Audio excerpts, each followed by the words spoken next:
Welcome back to Power Lunch. I'm Pippa Stevens with your CNBC News update. The Vatican saying this afternoon Pope Francis died of a stroke and subsequent irreversible heart failure. His death was confirmed by an echocardiogram, according to his death certificate. Many of the faithful gathered in Vatican City today to mourn the Pope, who died at 88 earlier this morning, with global leaders paying tribute to the pontiff. That includes President Trump, who directed all federal and state flags to fly half-staff in commemoration of the Pope. The president saying today that the Pope was a good man, but does not yet know if he's going to go to the Pope's funeral. And Chipotle announced today that it will open its first restaurant in Mexico early next year as it tries to expand internationally. Chipotle signed a development agreement with Alcia, which operates other chains in Europe and Latin America. The company says after the initial restaurant, it plans to expand to other markets in the region. Brian, back to you. All right. Pippa Stevens, thank you very much. Well, big regional banks can be a big tell on the consumer and the macroeconomy. Their lending trends are often leading economic indicators. More lending can mean companies and people are more optimistic about the economy ahead. So what are they seeing up in the great Pacific Northwest? Brent Beardall is president and CEO of WaFd Bank and joins us now. Brent, always great to get your insight. What, if any, changes or not are you seeing from your side of the desk? Brian, good to be with you again. We're seeing overall the economy remains strong. Certainly there is a lot of uncertainty right now. That is a word that you hear more often than not. And a lot of people are just kind of in wait and see mode. They hear the headline, they see the headline, but it doesn't correlate to what we're seeing on the streets so far. So I think people have big projects that are kind of in the planning stages, but everybody's in a wait and see what will happen with the economy before they decide to take action. Are people like not taking loans? You know what, Brent, I was going to take a loan. I was going to open a business. I was going to buy a home, but now I'm not because I don't know where things are going to go. That's really the only question I think that matters right now. No, it's true, and people are waiting to take loans. That's the reality because they want to see what happens with the economy and, importantly, what happens with interest rates. We know there's kind of a feud going on right now between the administration and the Federal Reserve, but that feud, where are rates going to go, that has people waiting on the sidelines because it matters to them. Are they going to be able to meet their debt service coverage ratios? And I'm curious, Brent, kind of more broadly, the banks are caught a bit in the middle of this whole thing, right? We talk about what's going on with the credit system. We talk about, what's going on with the dollar reserve status and all these big questions. But you guys have to have both a business model that can deal with all of this and be in the middle of consumer and businesses at a time of great uncertainty. It is. We do feel caught in the middle a little bit. And it's interesting to see the market's reaction. And as you both know better than almost anyone, the market can be irrational at times. And sometimes we don't trade on fundamentals. Trading today, we're trading below tangible book value. And I just scratch my head when we're solidly profitable. We just put out earnings last week. Our margin was up. Expenses were down. Bottom line profit was up almost 20%, and yet we're trading at such a discount. But that's because of the trepidation in the market right now. People don't know what to believe for the future. I think that's a great point. And what do you do as a business? I mean, so I've seen I wonder about how much this business confidence shock is going to be the thing that kind of tips us into, I hope not, but into recession. Any anecdotes from the front lines about that? No, I do too. I worry about that. Are we talking ourselves into a recession, right? Because what we see on the front lines, people are still incredibly bullish on the economy and the prospects today. But what does it mean, all these cuts to, potential cuts to regulation, the staffing cuts that we're seeing in Washington, D.C.? But at the front line, we're hearing all kinds of talk about optimism, but we're not yet seeing that in loan demand. So you're not seeing it. What are you seeing in loan demand? I would say it's tepid right now. On the good news front, from a banking perspective, there's not a lot of prepayments. With rates remaining high, you're not seeing prepayments. But, ideally, we would love to see loan growth, net loan growth in the 8 to 10% range. And this year, I think banks in general will be fortunate to have a low single-digit loan growth number. Yeah, and I wonder, you're based out there in the West Coast, just tucked up in that corner of the United States, which bizarrely had two of the richest men in the world at the time living like a mile from each other. Brent, but how how much would, say, job cuts in Washington, D.C., 3,000 miles or more away from you, how much would you think they will affect your economy, your business? I know people talk about it, but does it impact the financial decision they make? I don't think the job cuts on the East Coast matter directly, but indirectly they do, and perception-wise, I think the bigger question everyone has here, we are so dependent here on trade. How do the tariffs actually play out over time, and what impact will that have? Yeah, and do you have a guess or any data or insight into how that might be? Obviously, the ships that are in the port right now in Vancouver or Oakland or L.A. or Long Beach, they were sent out before the tariffs hit. It's about a 3-week steam from China over, so they're not a tell. I look at them almost every day, by the way, Brent. Do you have any insight into how this may play out? You know, the insight I have is anecdotal from customers that do business. We have one customer that does a lot of trade with China. And like you said, they pre-ordered a lot, kind of seeing it coming. And right now they're on pause. They don't want to put more containers on ships and pay the higher tariffs. They're hoping that if they wait, they're going to be able to wait it out in essence. So this is it. So sorry to jump in, Brent. So Kelly, you know, it's interesting. I talked to a lot of people. My wife for consumer products. I talked to a lot of people in consumer products, and what they tell me is kind of what Austin Goolsbee said yesterday, which is he thinks, we could almost see a lot of good news the next couple of months as people buy all this stuff ahead of time. I'm doing a big home project, and we just bought all the appliances, and we're going to store them because I'm not sure what it's going to look like in 6 months. I was looking at the Ford lot. They're telling me, oh, you better buy it now before the and I'm like, I'm not really ready. So do you think, Brent, do you think we could see that, the next few months look artificially good because everyone kind of races to buy all this stuff? I don't know. Yeah, no, I think there's some of that, right? We're pulling forward demand as everybody races to buy this stuff. But I think what the Fed is doing is the right thing to do. It's a wait and see. Right? Let's see how the next few months play out. Let's see what actually happens with the tariffs. I think there's one thing that we've all seen with this administration. What they tell us today may be different than what they do tomorrow or 2 weeks from now. Brent Beardall, he is the president and CEO of WaFd Bank up there in the great Pacific Northwest. Brent, always appreciate your insight. Thank you very much. Appreciate it. Thank you. All right. And in the meantime, tech continues to take pounding today. The cloud computing ETF down for a third straight day with names like Salesforce, Okta, and Snowflake in the red. We'll talk about another hard-hit part of technology next on Power Lunch. Stay with us.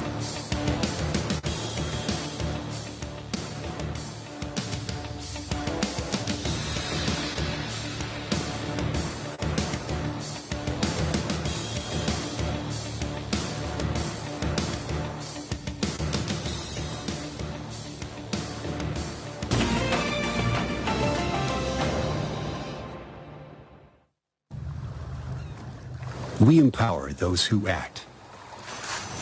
Those who see the correlation between things above and things below the surface. Those who navigate risk by meeting every turn with a heightened awareness of what's possible. Constant assessment. Determine the best position. Catch the perfect wave. CME Group, where risk meets opportunity.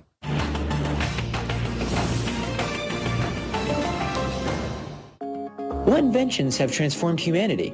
The wheel, the light bulb, the internet, and me. Learn how to use AI to be more successful with CNBC Make It's new online course. It's about how we embrace the technology. What we're really talking about is automation of tasks. You're going to feel like they were just always part of your life. We'll give you examples and how you can use AI tools at work and in life. Register at cnbcmakeit.com/AI. The age of AI is now. My mentor always told me that your career is going to be a marathon, not a race. Often, you're not the only one running, so learn from those in front, support those behind, and when it counts, win well and lose well. Scott Wapner from the NYSE, Closing Bell, CNBC.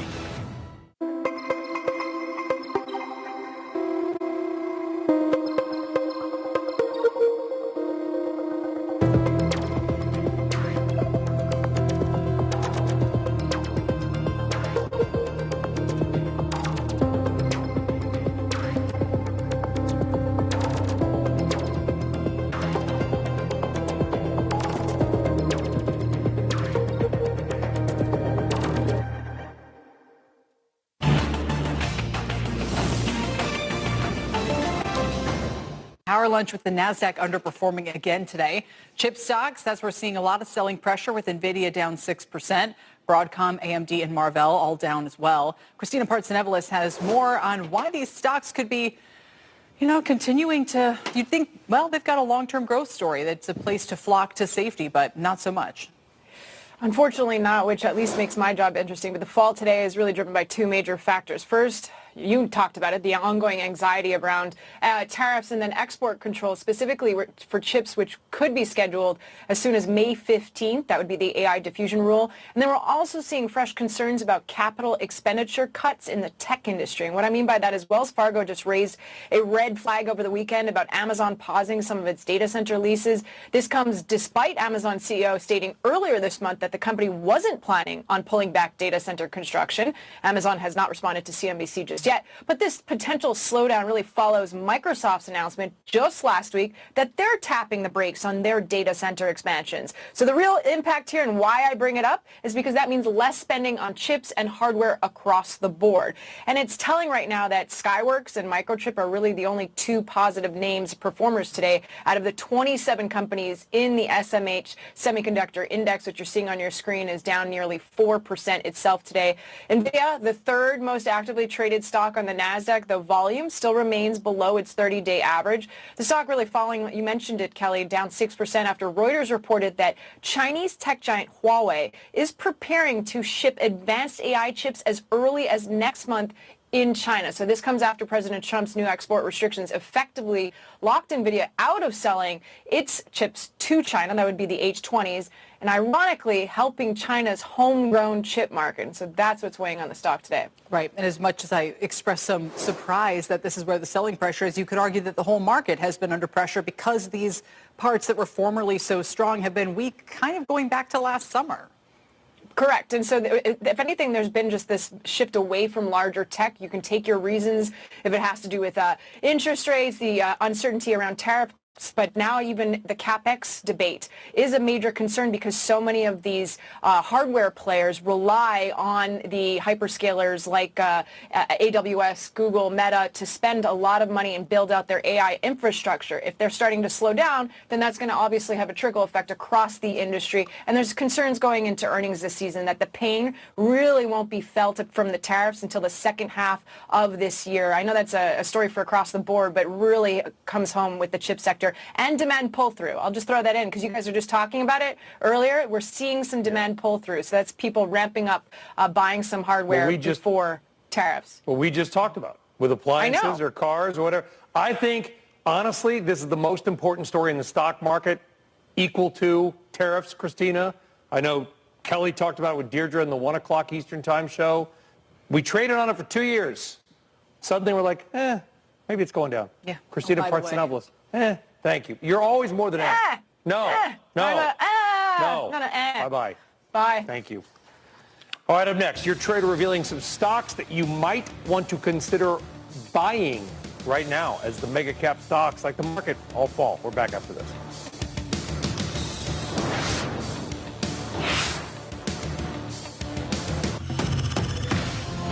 CNBC. Live ambitiously. One partnership is bringing technology and modern farming together to advance agriculture and feed a nation. We are starting with an automation platform. So a system which is controlling relevant machines, processes. This is our prototype for the precision nutrient injector that interfaces with the Siemens platform that we're building. We're able to store over 100 different types of recipes. And on demand, the machine will actually mix it up and then deliver it to any Go bids. It is in the same moment giving remotely access to Artisan Green at any point of time. They can see what is the status, what is their energy consumption, what is their water consumption. The Energy Manager module from Siemens allows us to monitor the equipment, and with that we're able to make sure that the equipment's running at its 100% efficacy, and as a result, electricity costs that way. Sponsored by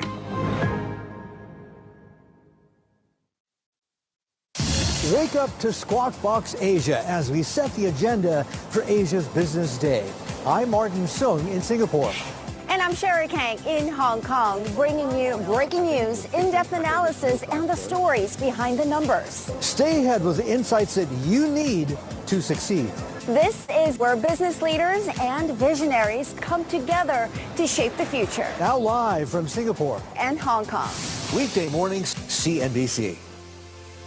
Ambition for me means following your dreams and working really hard to achieve them. When I was growing up, I used to dream about studying abroad, speaking different languages. These early aspirations have shaped my whole life. Before they talk to Wall Street, they talk to John Ford and Morgan Brandt. Closing bell overtime. It's time for three-stock lunch amid today's sell-off. And with all the concern around markets, we asked our next guest how investors should navigate this. Rejoining us really is Ari Wald. He's the head of technical analysis at Oppenheimer. Ari, good to see you. So these are supposed to be ways to navigate the market that you earlier described, which does not have a very rosy outlook for you for the next few months. One of them, the first one, is Netflix.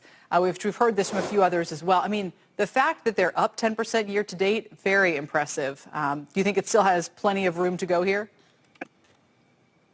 I do. I think it strikes an attractive combination of kind of near-term relative strength and still long-term structural appreciation. I mean, yeah, with our market comments, I think it's about being defensive, quality, sticking with what's working. Netflix is working. I mean, it upheld its 200-day average. It inflected higher from there. Undeniable relative strength. And with that said, I don't think it's the type of defensive stock that is likely to underperform if we do get a market rally at some point over the coming weeks. So based on that, I think it hugs that nice balance there. Traders can trade around the 50-day average at $960. $960. Positive above all right. there. We're a little above that. That one, to me, not so controversial. But the next one, MicroStrategy. Did we get the ticker right? This is it. Well, I was looking for an equity way to play higher Bitcoin. I think this is a play just purely on higher Bitcoin prices for here. I think an attractive diversifier. I think what was notable, speaking first on the price of Bitcoin through this year-to-date weakness, it upheld its fourth quarter breakout above a multi-year breakout going back to the year 2021. So very often prior resistance becomes support. Now we're seeing the price of Bitcoin try to reclaim its 200-day average. And so really MicroStrategy, very similar looking chart. It upheld the 200-day average even. And the levels to watch, I think 343, if you get above there, that completes this little bit of a near-term bottom it's putting in, and it would mark a higher high. Conversely, a breach of the 200-day at 256 would be damaging to the trend. So that's the stop level. We're at 314. That brings us to EOG. That's your last stock. It's down about 2% today amid the sell-off. This is your only sell out of the three names. So not all of these are kind of places investors should be looking to. This one you think they should, in a sense, be running from. That's right. Well, we're generally cautious on this bear cycle here. So let's get a sell in here. And for EOG, again, it's a call for lower oil prices.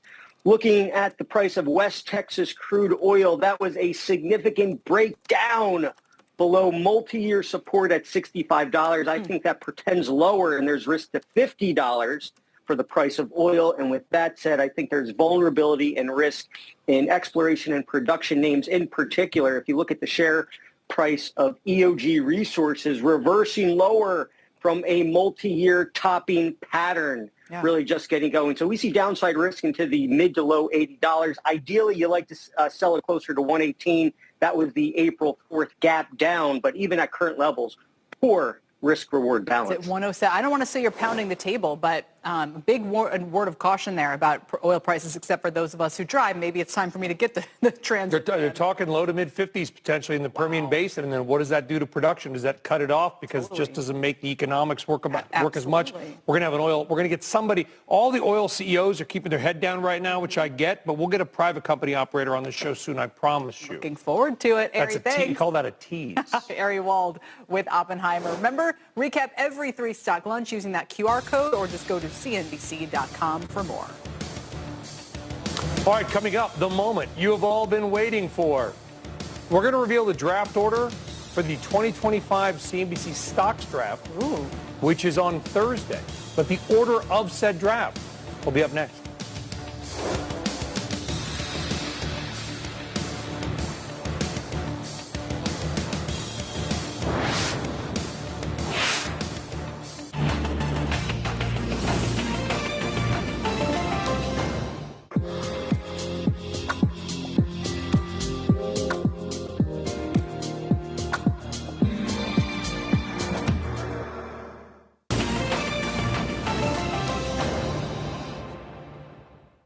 Today's Forex Update is sponsored by Interactive Brokers.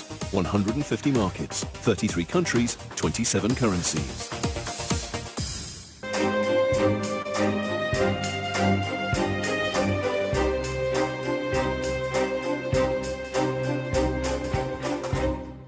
Today's Forex Update was sponsored by Interactive Brokers. Trade worldwide from a single unified platform.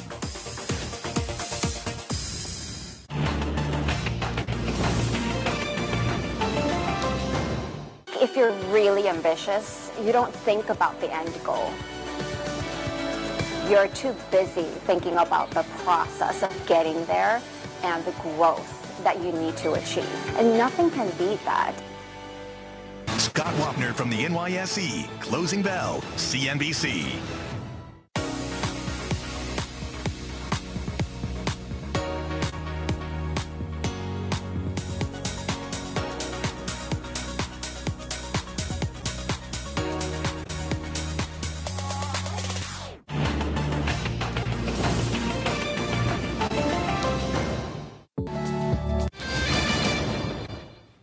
Welcome back to Power Lunch. It is that time of year again. The calendar just doesn't stop. It's an event that captured what CNBC does best.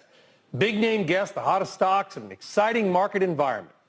2025 CNBC Stock Draft. This year we got the top spot of the draft is going to Wall Street Bound, a nonprofit organization focused on youth financial education. Second pick, former American soccer player and legend Carly Lloyd. Bobby Flay, celebrity chef and TV auteur. He's fun. Third. And fourth, one of the stars of Bravo's Southern Charm, Austin Kroll. Sebastian Maniscalco picks fifth, guys, and our former NBA star and 2021 stock draft champion, Andre Iguodala, will pick last. This order was determined at random. There you go. Tune in Thursday, 2 p.m. Eastern. Watch how it unfolds. Well, the market's not unfolding well, so we're going to say goodbye for us. And be sure to tune in to our brand new show, airing all across Asia. Closing Bell starts now.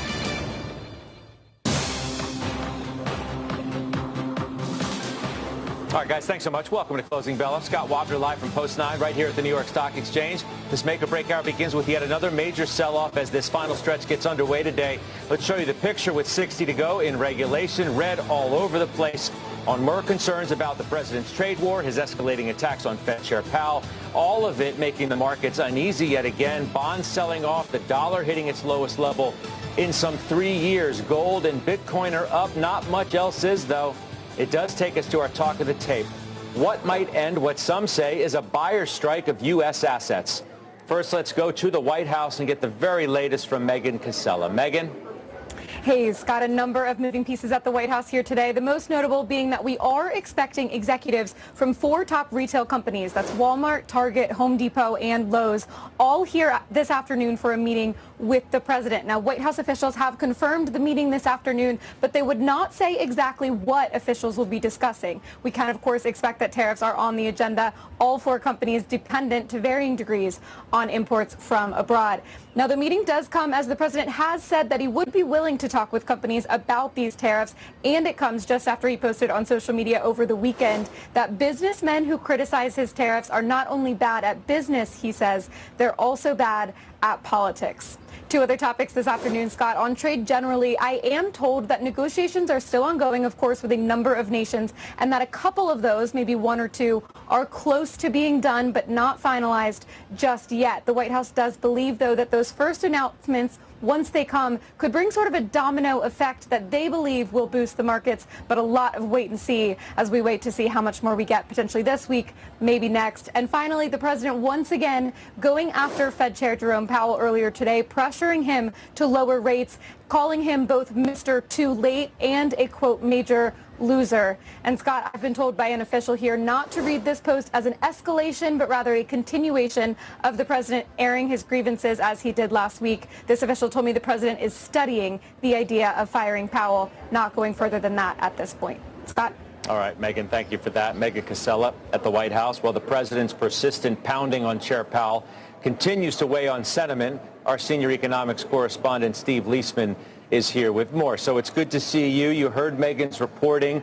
They're studying the idea of potentially firing Powell. It's the sentiment alone, not necessarily, I think, Steve, that people think that they'll go through with it, but the mere talk of it is definitely impacting sentiment, it seems. Well, it seems as if, Scott, that you have to, as an investor in this market, put some probability on the possibility that the president will replace Chair Powell before his term is up. I don't know what that probability is. We had Larry Lindsey on, who says it's not going to happen at all. At the same time, you look at the trade and you look at the commentary of somebody like Krishna Guha from Evercore ISI, and he says this market is what happens when you toy with the idea. So Kevin Hassett, not quite sure what to do with that remark of his. He may have just been saying it because he had to say it. That's Larry Lindsey's take on it, that he can't say we're not studying it because the president seems to be interested in it. But, Scott, I guess I would offer the following. The president has shown that there is no conventional wisdom or conventional legal interpretation that he is unwilling to rethink. So he will do rethink all of those things in a new and different and novel way that we perhaps haven't thought of them before. If it comes to the Supreme Court, when it comes to firing federal government employees, when it comes to tariffs. So why not also with the Federal Reserve? I don't know what the probability is of that. I just think you cannot trade in this market without putting some percentage chance on it.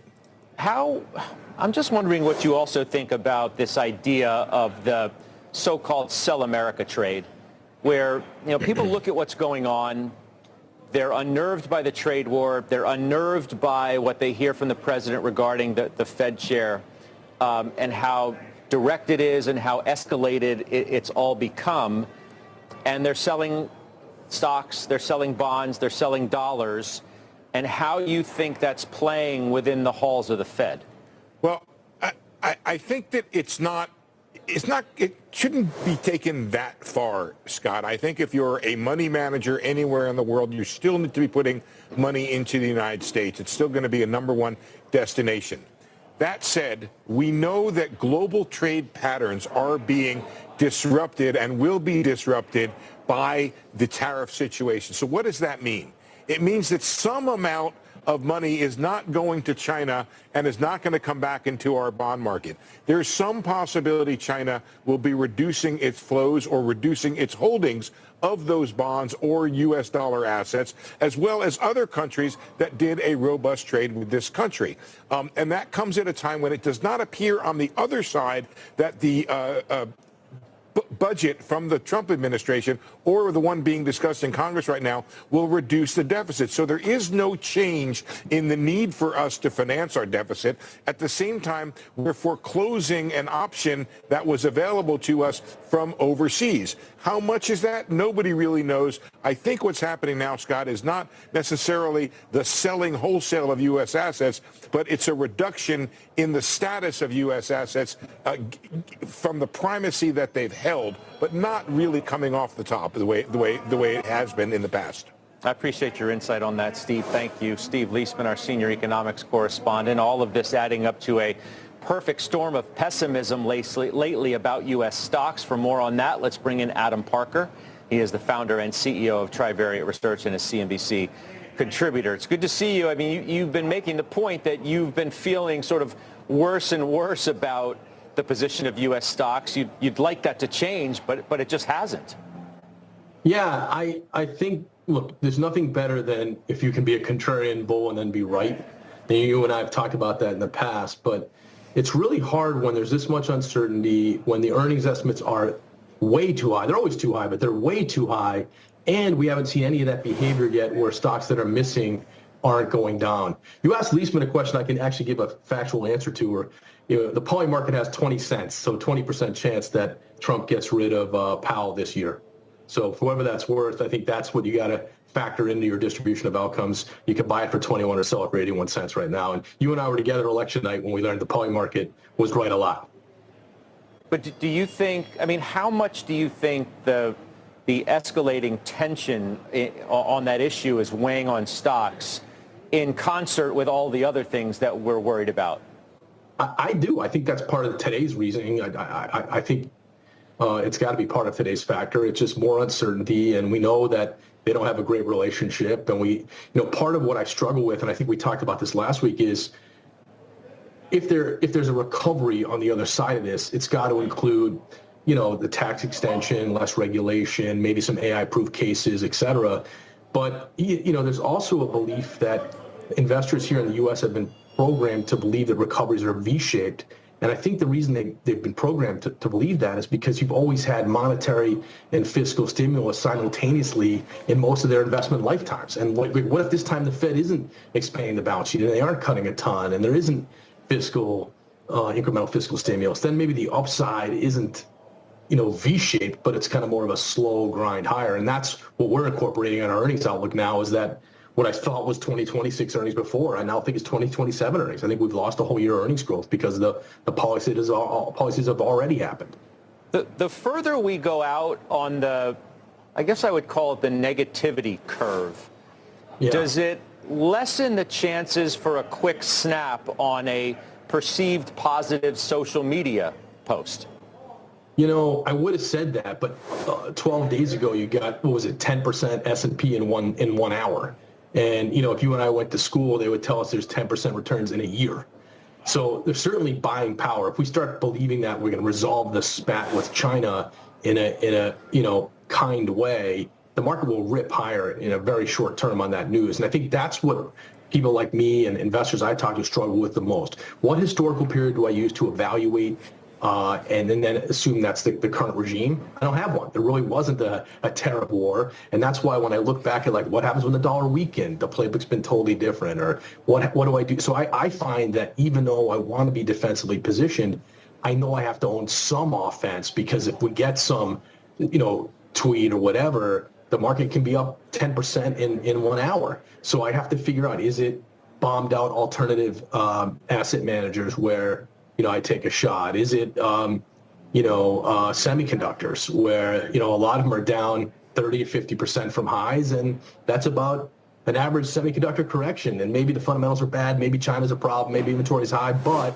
I know it grows above GDP long term, and I know they're going to rip higher when he makes the positive tweet. So people are struggling with how to barbell it. That's what everyone always calls it. How to find some offense and defense in this sort of current regime. It's just a strange period, I guess, because it feels like to some degree there's a almost willingness by the administration to let the market get worse and let the economy get worse. But on the other hand, you're like, well, but I've got to believe that Trump put still exists at some point, and they do care about the stock market and the economy, ... Don't they? Yeah. I think we learned that the Trump put was at a different level than we thought the consensus thought at the election. But look, one thing I'm really confident in is the price of forward earnings you pay for stocks is really correlated to the margins. And the thing that appears to be the case is tariffs are bad for the margins for a lot of companies. And so if the average company's margins go lower, the average company's multiple is going to go lower, and that's the bear case. To me, if you want to be contrarian, here's the consensus trades. 1, U.S. stock market is not as good as non-U.S. I've seen 1,000 reports on the end of U.S. exceptionalism. 2, the dollar weakens. Everybody believes that, right? 3, that that the Fed will ultimately be accommodative, right? And so if you want to be contrarian, what you say is, I like U.S. equities more than non-U.S. at some point, and I don't think the dollar's going to weaken. I'm consensus right now because I think in the really short-term window, it's hard to see what breaks this. But medium to long-term, I still like U.S. equities more than non-U.S. equities, because I think the main growth themes that drive GDP globally, the U.S. stocks over-index toward, whether that's AI semis or AI software or life sciences or electrification industrials, or all those big broad themes with stocks we love. The U.S. just has better companies. So I think the U.S. will ultimately land at trading at a premium and ultimately outperform. But, you could be in a 3-month to 6-month period here where that's not the case. But, some are trying to get ahead of it now. For example, UBS today upgrades U.S. equities to attractive from neutral. While downside risks do remain, we believe the risk of a more severe economic downturn is now more limited. We see U.S. equities as attractive and note that periods of stress have historically offered long-term rewards for diversified investors who look through near-term volatility. In other words, see the forest through the trees If you're a long-term investor, why not now? That seems to be the summation of what they and some others are at least trying to suggest. Yeah, I don't think that that's the consensus view, personally. It's definitely not. Yeah. That's part of the point, right? Yeah, the and maybe that's a consensus good view call. is easy to be negative. It's definitely Maybe that's not. a good call. Yeah, I agree. I that might be a good call. I tend to believe that's correct in a 6 month to 5 year view.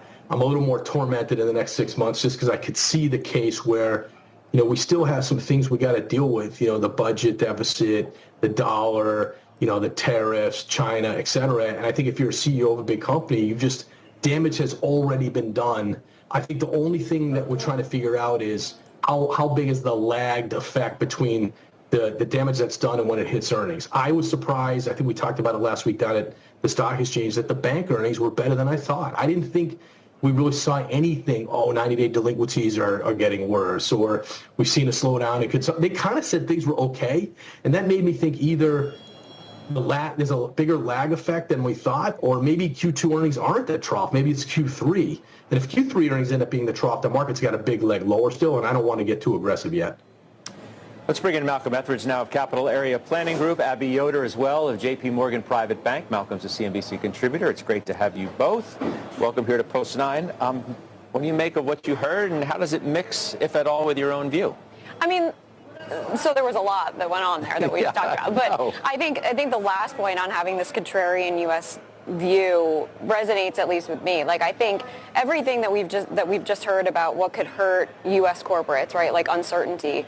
That's not a U.S.-centric thing. This is a global phenomenon that's going on in terms of this trade war, right? So uncertainty in the U.S. doesn't mean that there's no uncertainty in Europe, and there's no uncertainty in Japan when these CEOs are making calls too. Mm-hmm. So, and I also think it's important when you look at actual month-to-date returns across the board, like Europe and Japan are outperforming, but it's all currency. Like, it's not because and that would suggest, the fundamentals there are not any better than in the U.S., right? They're like performing exactly the same.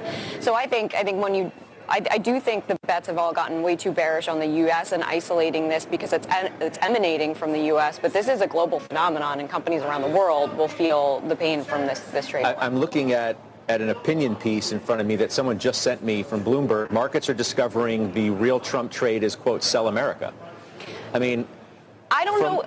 From where we came into the year thinking, yes. Well, this is going to be kind of a layup because, we have somebody and an administration who's, all in on this market and the economy or whatever. Or so we thought. And well, but that's my point. And now you're back to the other free throw line, having to hit a 3/4 court shot for the prize. We didn't think it was going to be that tough. We're not Steph Curry, where it's like easy. Well, and I don't know that I would say that investors are necessarily abandoning the U.S. Like, I don't think you're seeing that in terms of portfolio positioning. I think it's a wait-and-see mode to see what happens. And to your point, the relative starting positions matter, right? Like, coming into the year, like you said, it was consensus to be overweight the U.S. And if an investor hadn't changed their asset allocation and let portfolio drift happen over the last couple of years, they were markedly overweight the U.S. So you've gotten like a little bit of this correction, which would help those portfolios from an international diversification standpoint. But I don't think it's an actual fling. I think it's a wait and see to see what happens, particularly with earnings. Malcolm, what are we supposed to do with all of this? Batten down the hatches a little bit more, believe UBS, and say, okay, we understand risk. We understand all of that, but we think over the longer period of time that this is attractive now. Yeah, I won't necessarily say that carte blanche across the entire stock market, but I will say at least with the NASDAQ being down 20+% firmly at this point from our February highs, I, as a person who loves to invest in software companies, can look at this and say there has been this washout within the tech sector that maybe we still get a little bit more downward pressure from here. We lose a few percentage points, but we can say at least that that sector specifically has taken its medicine already. And it does look like a good time to start buying some companies that have been attractive to you for a while, but you've gotten caught up in the argument about valuations and everything else, knowing that these are still quality companies. I think the rest of the S&P, maybe save for maybe real estate, you could make the argument that still has some way to go, right? We haven't gotten all the way to that firm 20% level that we'd like to see. But I do think that there are places, if you pick your spots, especially here in earnings season, where we're expecting CEOs to come out and give guidance where they're either making revisions or pulling guidance altogether. The companies that still reaffirm their guidance and have confidence in their annual projections and reaffirm that, they're going to be rewarded for that. We saw it happen with American Express last week. I know they're giving a little bit of that back today. We saw it happen with Prologis, right? It was a little bit of a surprise, and they reaffirmed guidance, and they were rewarded for that guidance with a 5% pop immediately after earnings. I think that those kinds of cherry-picked stories will exist throughout earnings season.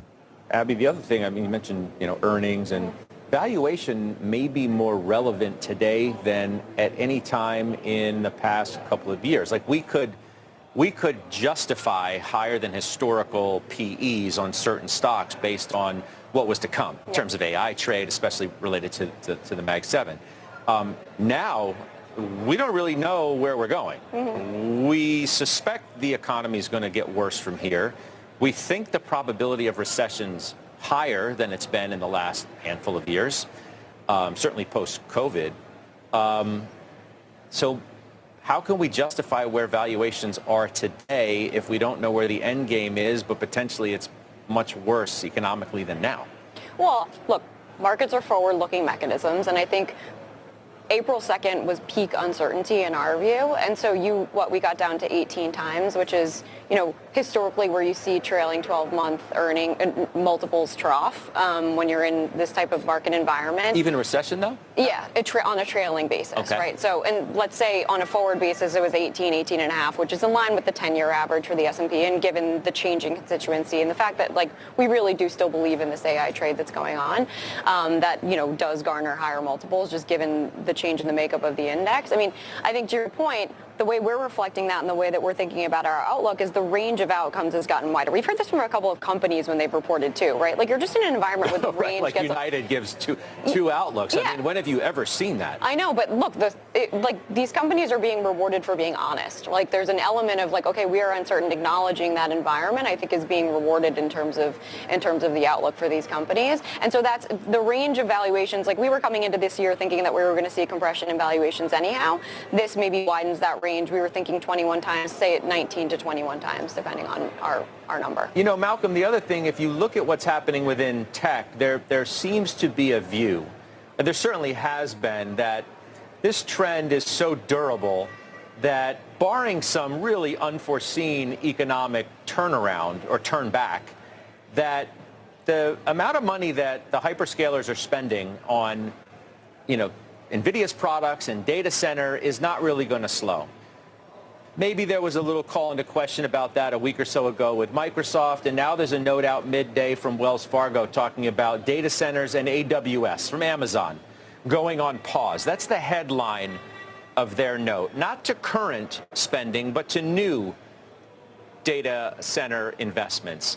Does that give you any level of pause as to where we might be going as it relates to that? I think it actually gives me confidence more than anything else. And what I mean by that is I've been making the argument since so-called Liberation Day that what we really need to do is look beyond all of the noise and through all of the chaos to find companies that are of high quality, that we were willing to pay the prices for them 4 weeks ago. And we should be willing to pay these discounted prices 20, 25, 35% down now. And that spending that you're talking about within AWS, I'm basically getting an e-commerce giant with a cloud computing juggernaut and also a digital advertising soon-to-be juggernaut thrown in for free at these prices, looking at how much Amazon has come down, to use your example. So I think that within there we have to consider the spending that they're committed to making on these growth plans in the AI revolution. They're going to pay off one way or another, but I don't have to pay up for that growth anymore. I had to worry about that 2 months ago. I don't have to worry about that buying into these companies now. And so I think we have to look a little bit further than just the next 2 weeks or 2 tweets and really focus on, do I want to own this company a year from now based on what I know that they're developing under the hood? Adam, I'll give you the last word on that. NVIDIA's down a bunch, so the other chips. You have the Huawei news today as it relates to their own chips and China, what that means in the bigger picture. How do you see it from here? I think if the market goes up, I'm very, very sure semis will work. So if people want to take risk and they want offensive side of the barbell, they should just buy semiconductors. The stocks are down a ton, and the long-term, Malcolm's comment resonates. The long-term view of compute and what that means is pretty good, AI, et cetera. And so if you think the market's going to rally, if you think there's a tweet coming, or if you're just really defensively positioned and you feel like you've been right here recently, then I think you buy semis. I think that'll get you the offense you need. Tech has worked 19 of the last 20 times in the 3-month period after the market was down 10%. On average, it was the best performing sector, and then within tech, semis will participate. So, Malcolm likes software, I like semis, whatever. But I think tech will work, and I think semis will work if you want offense. You want to just give me a quick thought on tech? I mean, I'll just remind everybody, NASDAQ's down 500 points, more than 3%. Well, I mean, the Mag 7's trading at the cheapest valuation that it has in like 5 to 10 years.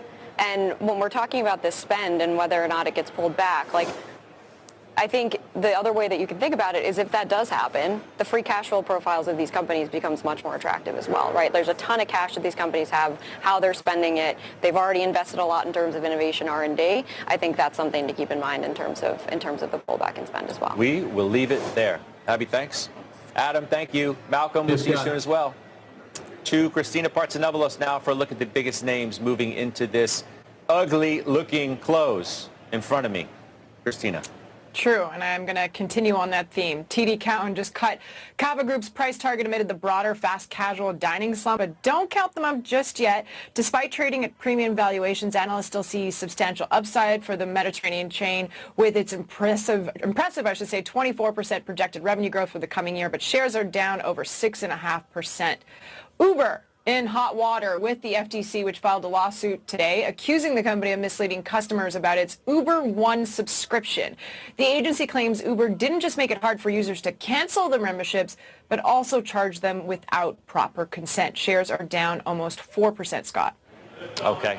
Christina, thanks. Christina Partsinevelos. We're just getting started here. Up next, the former Deputy Treasury Secretary Roger Altman. He's standing by with his take on the Fed, tariffs, and how it could all impact your money. He's here at Post 9 right after the break.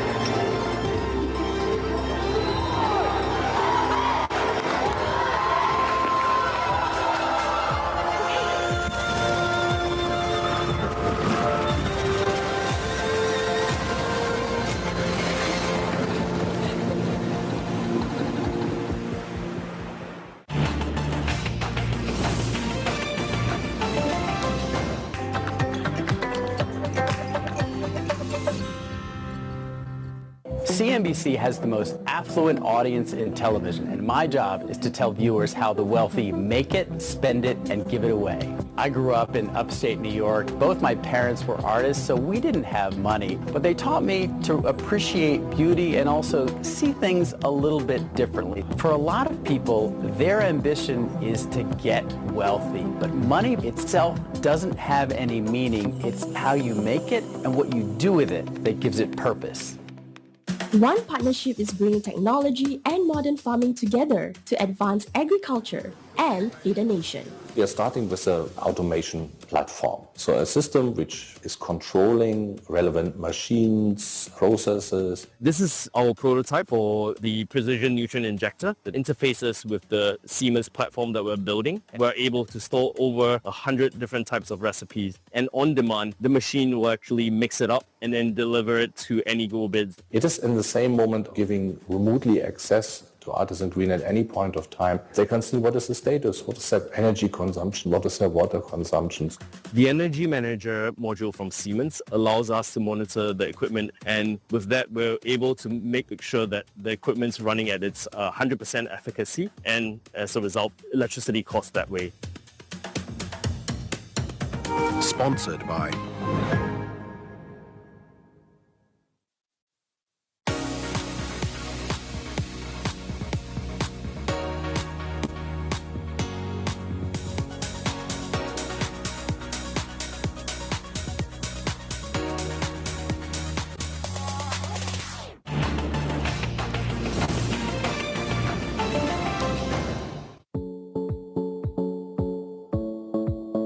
Sell America trade in full effect today with stocks lower along with bonds and the dollar. The market also uneasy with the president ramping up his attacks on Fed Chair Powell. For more on all of that, let's bring in Roger Altman now, Evercore founder and senior chairman. Also, the former deputy U.S. Treasury Secretary. It's nice to see you in Post 9. Hey, Scott. Is that what this is? Do you think a quote-unquote sell America? Wall Street Journal today writing about that, saying that that trade is the worst since 2008. What do you think? Well, I think there's some beginning evidence of that, but too soon to say it's a sweeping trend. What evidence is there? So you see again today, and this is alarming, the combination of falling equity prices, falling bond prices, and therefore higher yields, and a weaker dollar. Because normally, when yields rise, the dollar rises because people get paid more to hold it. So you have to conclude that investors are now desiring a higher risk premium to own U.S. assets, and you have to think there's some capital outflow going on with a greater preference at the margin for foreign assets and gold as compared to U.S. assets, because you see an all-time high in gold and you see a 3-year low in dollar-euro, for example. Every Treasury Department is obviously different. As part of your intro, we introduced you as a former Deputy U.S. Treasury Secretary. What do you think is happening within the most important offices in the Treasury Department as this is taking place? I mean, how do you feel this is being digested with an apparent flight from assets here? Bonds, the dollar, et cetera. I mean, especially the dollar. Well, first of all, you have to be concerned. And you have to feel that it's not good. Second of all, if you have any sense of the history of the country and the economic history of the country, you say to yourself, the United States has benefited from an independent Federal Reserve System for over 110 years. And investors, businesses, consumers can count on the Fed to objectively pursue its twin mandate of stable prices and maximum employment. And imagine if we hadn't had a fully independent Fed in 2008 to 2009, or when COVID first erupted, when the Fed stepped in and essentially saved the system, both those times. And as Austin Goolsbee said on this network earlier this morning, look at countries that don't have an independent central bank. You could pick Turkey, you could pick any number of others. Typically, inflation is higher, growth is slower, and employment is lower. And there's a real clear history there. And if you're in the Treasury, you're cognizant of it. You use a word that I want to come back at you at for a moment. You said objective when talking about the Fed.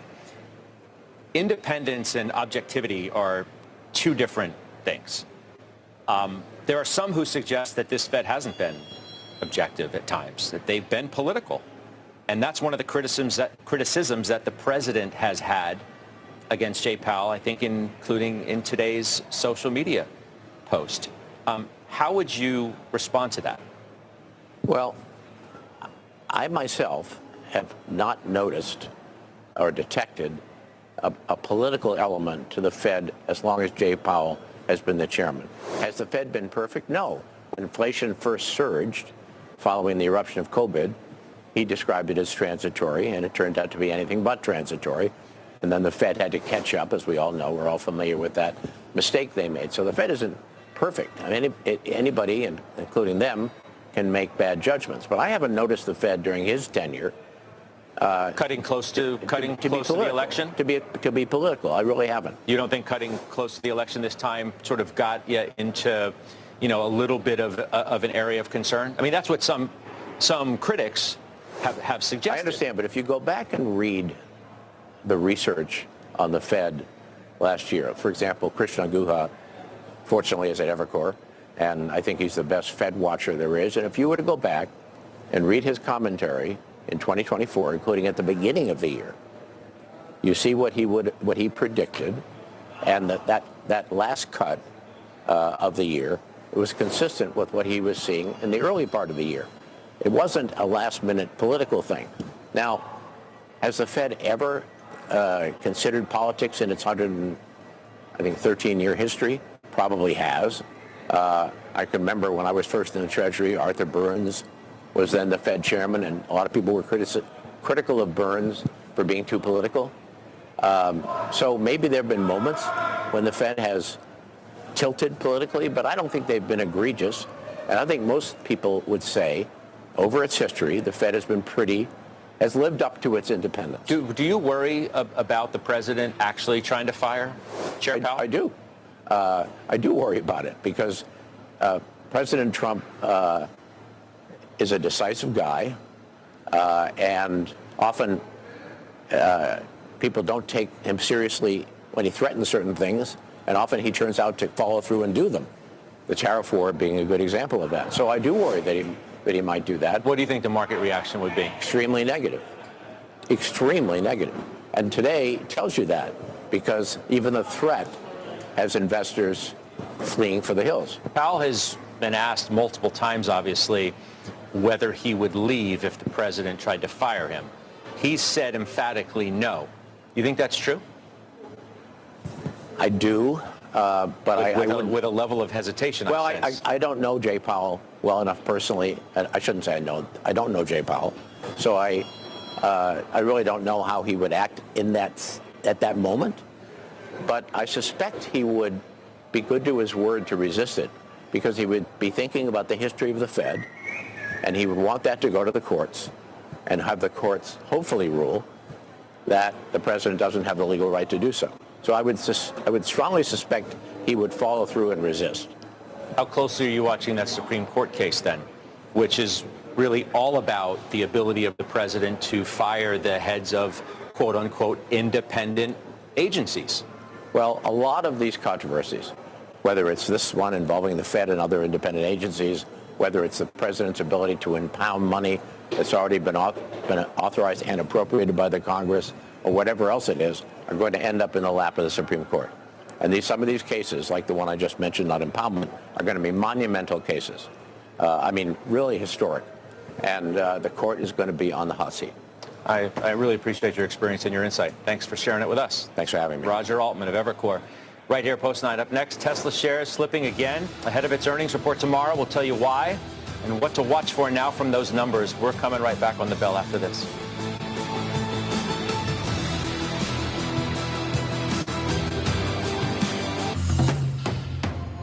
CNBC. Live ambitiously. The Bond Report is brought to you by PIMCO.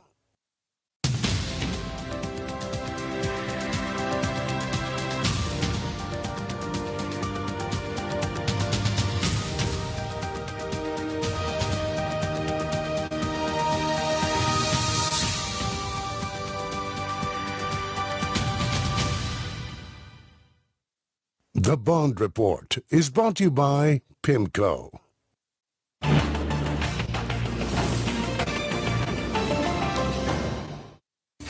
Squawk on the Street, CNBC.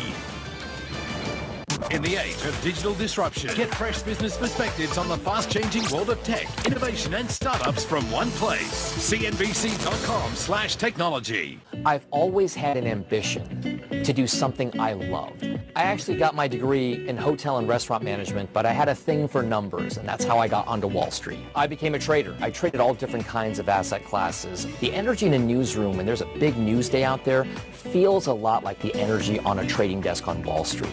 There's a lot lot of activity. The stuff we do at CNBC means so much to so many people because it empowers you with knowledge and with everything that you need to make the right decisions. This is CNBC on assignment at L'Oréal's US Research and Innovation Center. Pledge is to invent the future of beauty, and therefore to do that you need the future of research centers, and that's exactly what's being built here, potentially the blueprint for our future R&D centers around the world. And it's going to serve the USA, our #1 market, but not only, because here will be invented new formulas that will serve consumers all around the world. With a competitive beauty market constantly evolving, innovation is crucial to stay ahead. Consumers now seek products that cater to their unique skin tones, textures, and concerns rather than one-size-fits-all solutions. Personalization is definitely the future of beauty. Real personalization is also what I would call the ideal curation, is giving you the most precise recommendation of existing products, but which combination will be perfectly matching your needs, your skin tone, or your hair type.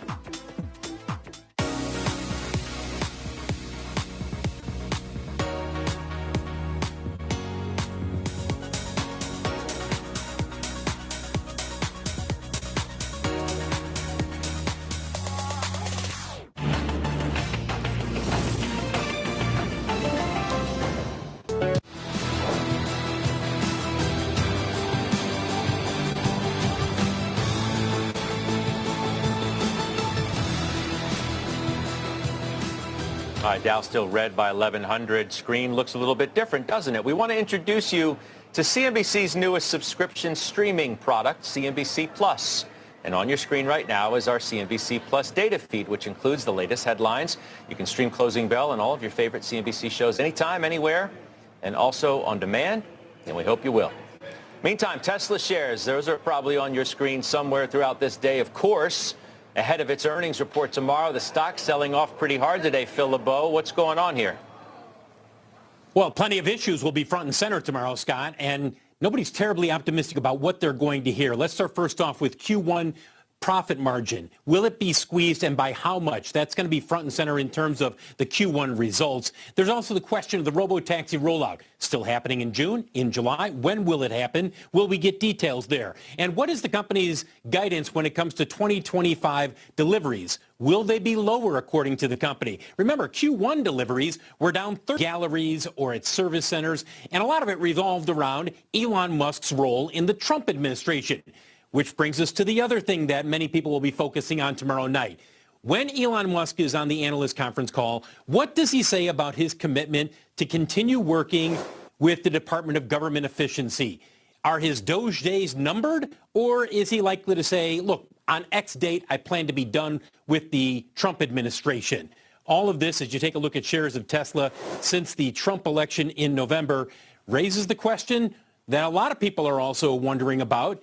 He talked about a lower-priced vehicle coming, and now there are reports that it might be delayed even further. Yet one more issue that we will be focusing on tomorrow night after the bell is when we get the number, Scott, and then the conference call at 5:30 p.m. Eastern Time.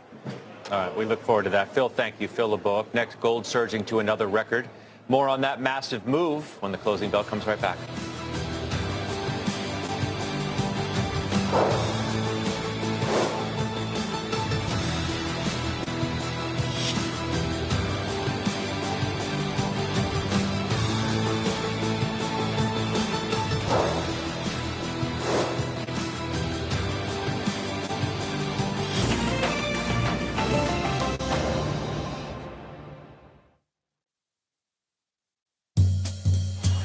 So this is the best dish to me in Vietnam.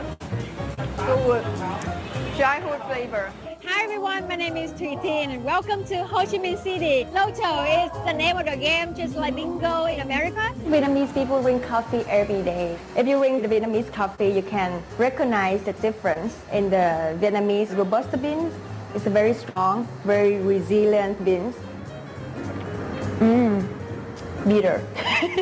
I think it's quite hard to the foreigner to imagine what they have in Cơm Tấm. You can find a lot of different kind of seafood here because we have a long coaster. It's like the time when you're feasting and socializing with your friends and family. 1, 2, right back. Yo! Join me during my downtime.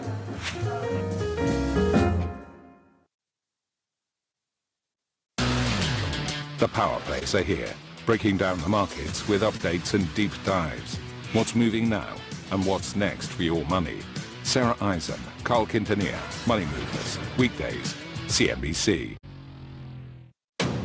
Access Middle East isn't just another finance show. If you think about the UAE's trajectory, we actually think very, very long term. It's a deep dive into the region's shifting power dynamics. What's different about Trump 2.0, particularly for the Middle East? Ambitious economic drive and the personalities pulling the strings. Tariffs, trade wars, for whatever word you want to use. I think these are all challenging, not just for China, I think for the world. Join me, Dan Murphy, for Access Middle East, your edge in Middle East markets. One thing I've learned over the years is don't yell at the stock market. Why do we follow the markets? It's to make money and because it gives us a lens on how the world works. Ambition is the ability to see yourself in the future and to take steps right now in the present to become that future person. CNBC viewers are very ambitious. At CNBC, we are in the dreams business. You're watching to learn something. Before they talk to Wall Street, they talk to John Ford and Morgan Brandt. Closing bell overtime.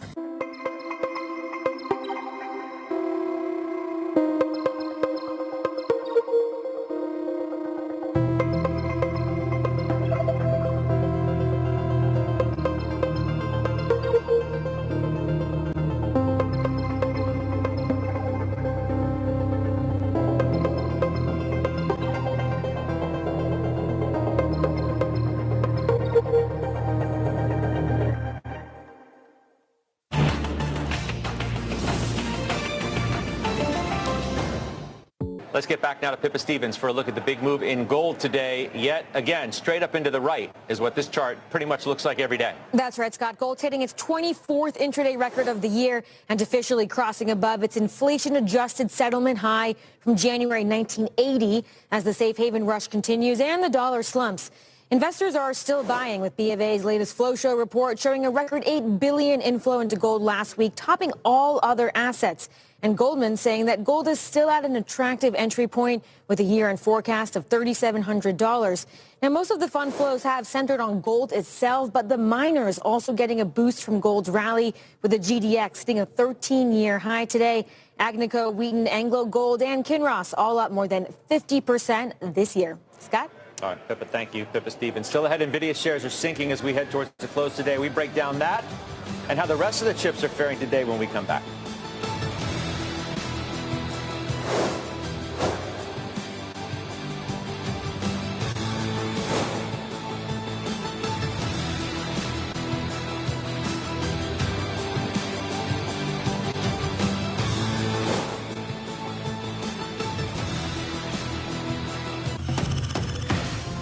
CNBC. Live ambitiously.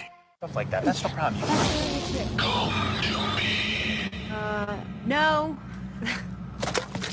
What are you doing? Josh!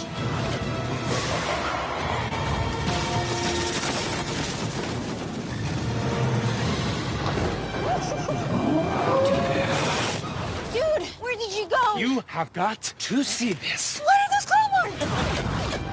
One of 5 immersive worlds in Epic Universe, only at Universal Orlando Resort.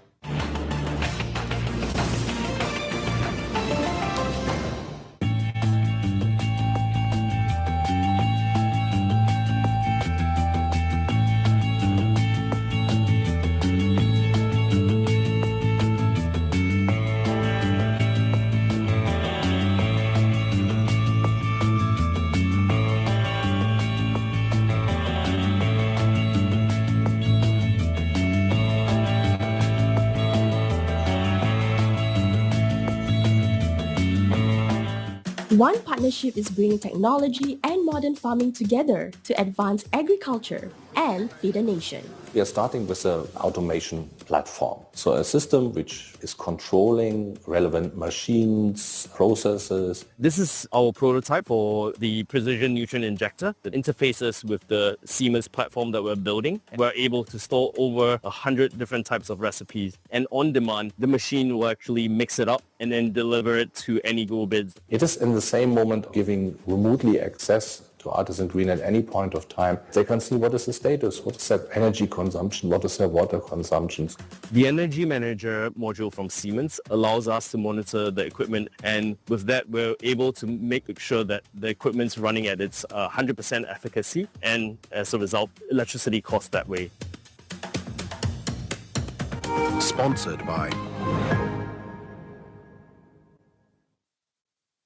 It's a new science that could disrupt the medical industry. The project is to understand the genetic makeup of Asians and to find out which of those genetic markers are ethical markers and not disease markers. We're taking the bone marrow cells from the patient, making the edit, and we're putting it back into the patient, making a drug just for you. I think that this technology is going to totally reshape how people have children. The Edge dives into the world of genomics.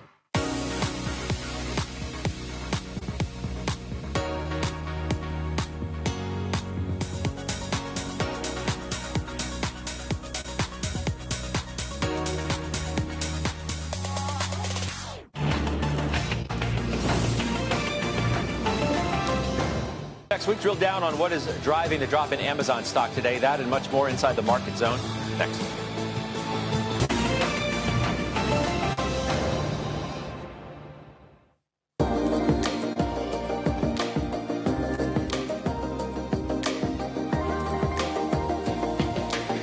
We are well known as a cultural Andean destinations, but we also would like to be known as other destinations like jungle destination and coast destinations. It's a great place and we need to promote that, let the people know about that. We are one of the most visited destinations in the world.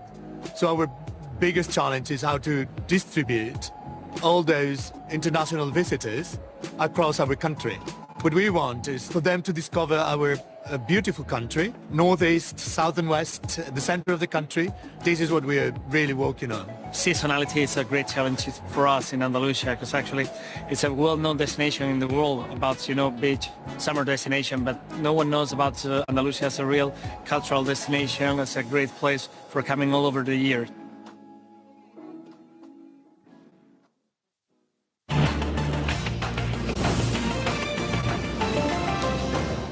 My earliest ambition was to be a teacher, but I felt I couldn't afford it. My mother thought it was the highest calling, and I gave her a promise that one day I would be a teacher if I did well enough in life. It was my ambition, and I was able to achieve it. So now I can teach you so that you can be as ambitious as you want about whatever you want to do. CNBC is my home. If you love your work, well, maybe it's life itself.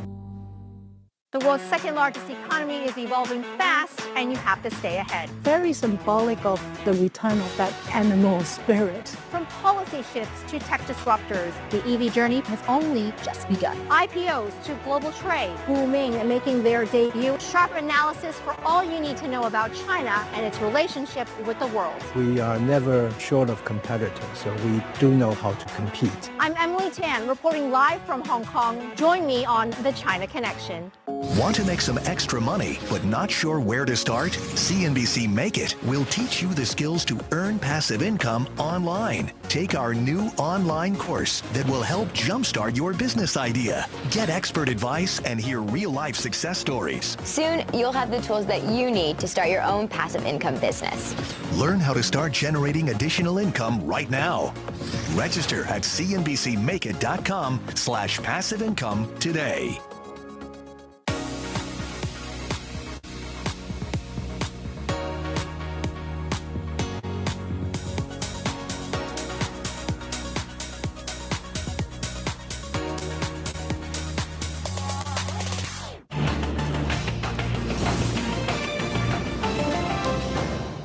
now in the closing bell market zone, Christina Partsinevelos on the sell-off in NVIDIA today in the semiconductor stocks.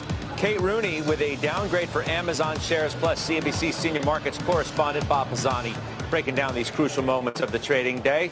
Christina, we begin with you and this nasty day for NVIDIA and some of these other chip stocks.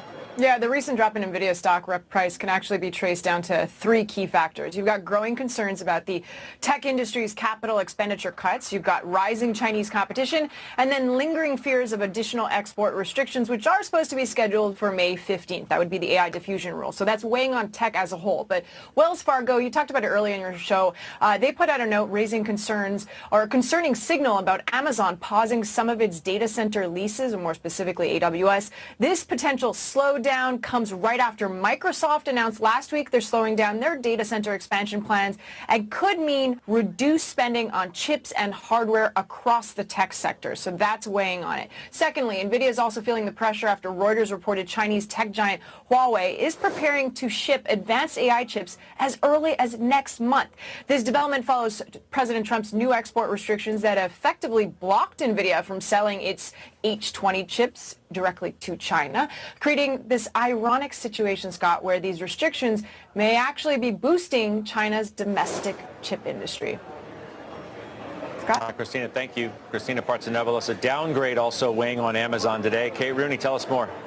Scott, yeah, that's a big part of it. So investors are increasingly worried about Amazon's exposure to China. There is the e-commerce side of the business. Bank of America today describing the impact as widespread, much larger, they say, compared to 2018.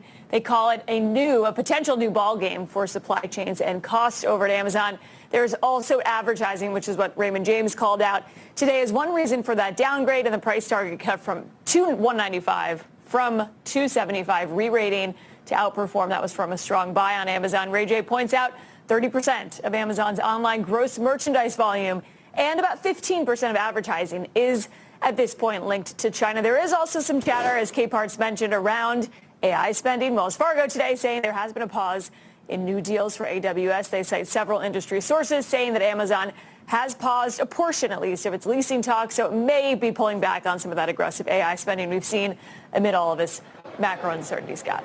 All right, Kate, thank you for that. That's Kate Rooney. I'll turn to Bob Pisani. I mean, this really, as I said at the top, has kind of been a perfect storm of pessimism between the trade war and now the escalating battle over the Fed chair. And all of it together is weighing on sentiment pretty heavily. It's exactly. Too many variables and not enough visibility. That's the simple way to look at the whole thing. Between Powell and Fed independence, tariffs, and what's going on with the inflation issue, that's a real problem. You were talking, great discussion there that you had with Roger Altman about the Sell America or Sell US concept. This is really obvious in the ETF world right now. And the one to look at is the All-World X ETF, ex-US ETF. Look at this today. This is year to date here. We're up 5%. This is the whole world outside the United States. Just take out the United States. There's your blue line. There's the S&P 500 down, as you see, close to 12%. So there's the outperformance. There's what Scott was talking about, the Sell America trade, essentially. This dollar weakness, I don't normally get comments from stock traders about dollar weakness. Oh, it's breathtaking. Big part of the story. Big three-year lows, essentially, on this dollar index, which is a basket of foreign currencies. But you can see what's been going on here. And normally, this would help. The dollar weakness would help companies with big international exposure. Kate was just talking about Amazon. There's a good example. Or Alphabet. They get more than 50% outside the United States of their revenues. But because of all this tariff chaos, it's not helping. And normally, that would help. The one thing you can see today, Scott, the ETFs that have growth in any name with the word growth, look at these declines. This is very, very heavy volume today. This is not a particularly big, heavy volume day in general, but anything that's got growth in it is selling off rather dramatically. iShares 400 growth, mid-cap growth, Russell 2000 growth, U.S. S&P 500 growth. All these are the top of the leaderboard in terms of volume today. This is telling me that a lot of hard investors here are starting to move away from that growth story and be concerned about the overall growth prospects. We are coming off the lows a little bit, too. There's a little bit of buying into the close here. Dow was down, I guess, 1,200 or so at the lows. It's down about 950. Yes, it's still a nasty 2.5% decline, but it's not as bad as it was. The NASDAQ's interesting, too. Can we look at a NASDAQ intraday, guys? Because this was a 500-point-plus decliner. I mean, it's shaved 100 off the worst levels. Trying to come up a little bit here, Bob, into the close. Yeah. You got Tesla, Alphabet on the earnings docket this week. Yeah, and look what's happened here at the Dow. I mean, Salesforce is just a terrible time with big cap tech. Salesforce really big downgrade today for Salesforce. Right, but it's near a 10-month low essentially. The relative strength indicators for this has just been terrible. United Health was the biggest stock in the Dow Industrial 3 days ago, and it's dropped nearly 25% in a couple of days on that earnings guidance cut. 1,000 points in the Dow drop is largely United Health in the last couple of days. All right, Bob, thanks. That's Bob Pisani here. So we'll go red, as you know. But as I did say, not at the worst levels of the session. We'll see what tomorrow brings into overtime. That bell marks the end of regulation. U.S. global investors reading the closing bell at the New York Stock Exchange. DT Cloudstar Acquisition Corporation doing the honors at the NASDAQ, and could have been worse. Stocks bouncing off near lows in the last hour, with the Dow closing down, looks like fewer than 1,000 points as President Trump ramps up pressure on Fed Chair Powell, with the dollar lower, yields higher, and mega cap tech seeing steep declines. Wall Street, but winners stay late. Welcome to Closing Bell Overtime. I'm John Fort with Morgan Brennan. Well, coming up this hour, Morgan Stanley's global chief economist, Seth Carpenter, joins us to talk about President Trump's war of words against Fed Chair Powell and what a change at the top of the Fed would mean for investors. Plus, Citi U.S. equity strategist Scott Cronert weighs in on the sell-off and what comes next. And Tesla tumbling again with just 24 hours to go until earnings. We're going to talk to former Tesla board member Steve Wesley about what's at stake in tomorrow's report. First, let's get straight to the sell-off. Joining us now is iCapital chief investment strategist Anastasia Amoroso and Wells Fargo head of global equities and real assets Samir Samana. Guys, good afternoon. Anastasia, the lion's share of the S&P's drop today came right after the president's 9:41 a.m. Eastern Post attacking Fed Chief Powell. Some market participants also have been hoping to hear about progress on trade deals.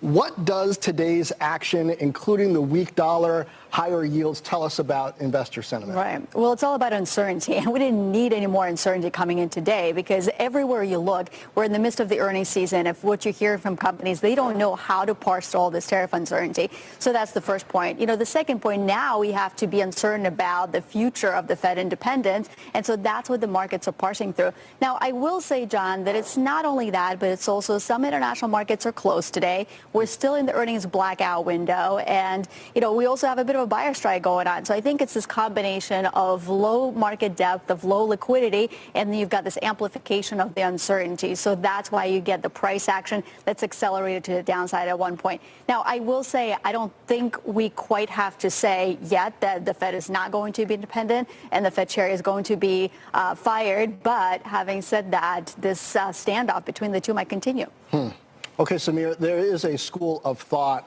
that there's a balance here for the investor class. Bad news was front-loaded with the tariffs, but good news is around the corner with tax and regulation cuts. How, if at all, should investors factor in also a growth slowdown and the resulting hit to state and local revenue and the working class hardship that could result?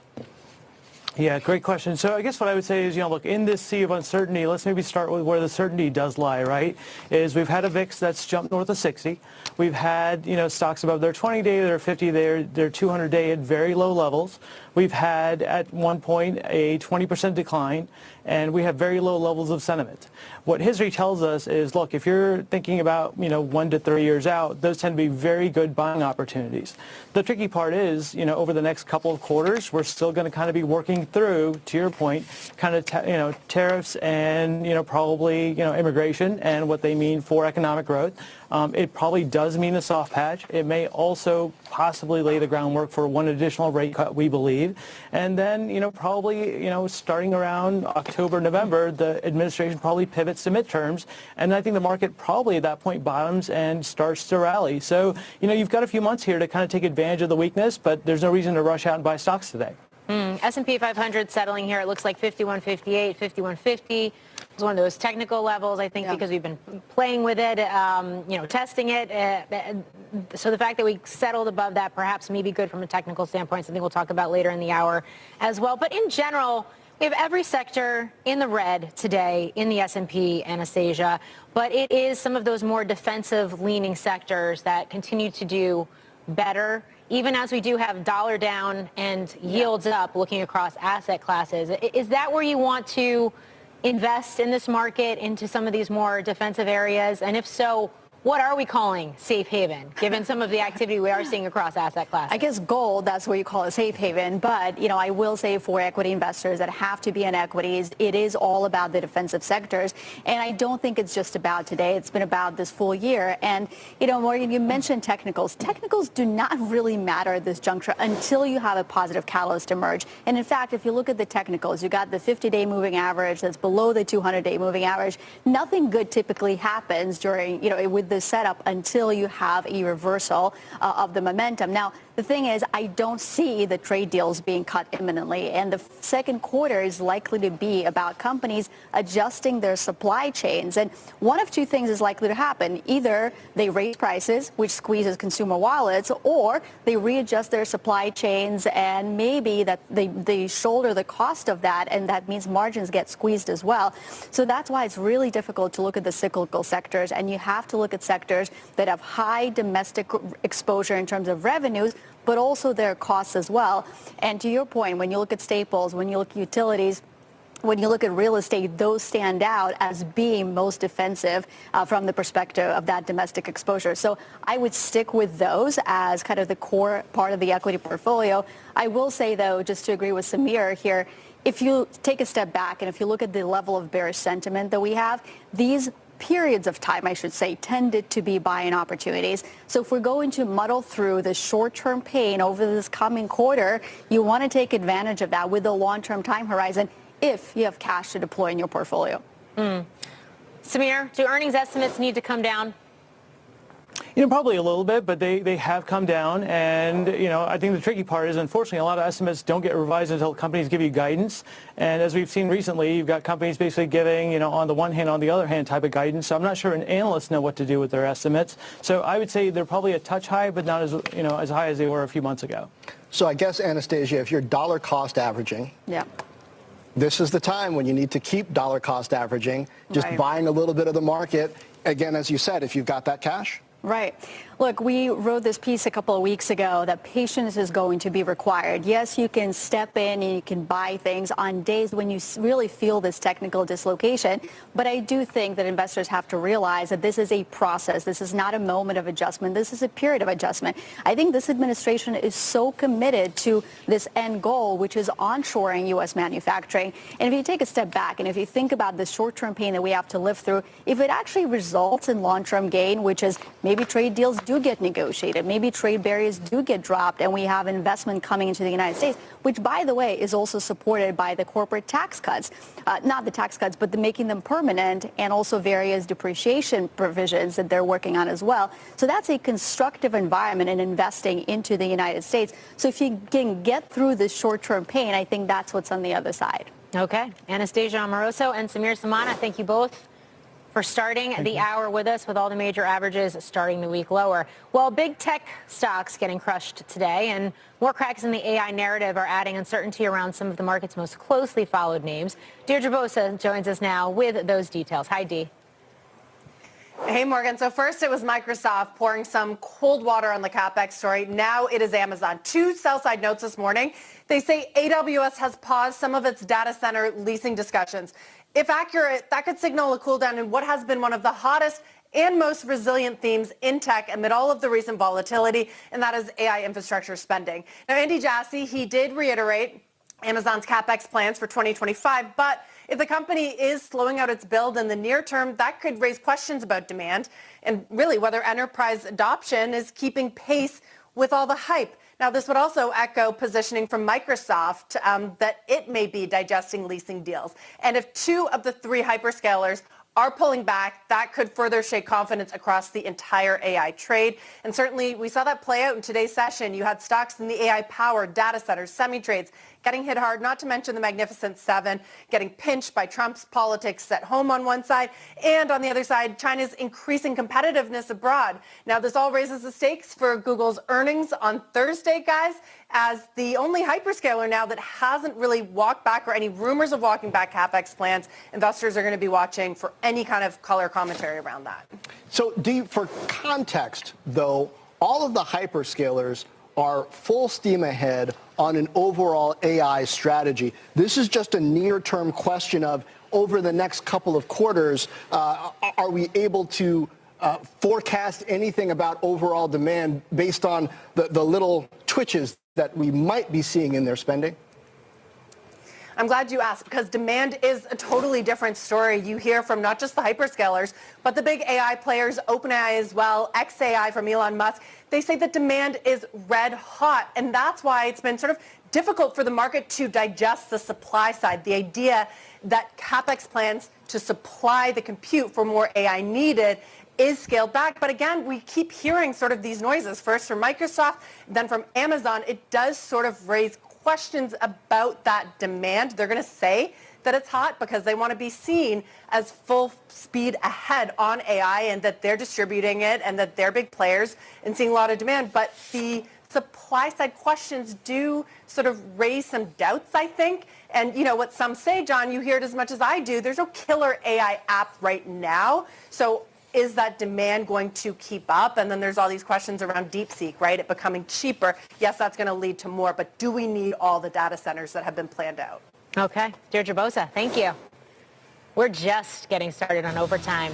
After the break, Morgan Stanley Global Chief Economist Seth Carpenter, who previously worked at the Fed, weighs in on President Trump's spat with Chair Powell. And Fairlead's Katie Stockton is going to join us with the technical look at the S&P 500, gold, and Bitcoin after another big pullback for stocks. Overtime's back in 2.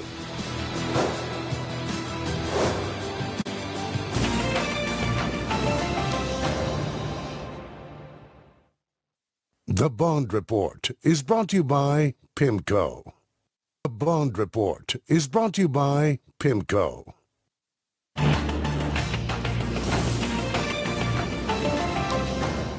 I was studying molecular biology, going to grad school. I started investing a little money for my dad, and I got bitten by the bug. I was a stockbroker, and it's fun, but we all wished we could just follow the markets and talk. My ambition was to be able to pay my bills and not have to constantly be selling. In today's world, I would urge a lot of people to get financially savvy. Squawk Box and CNBC, it is my home.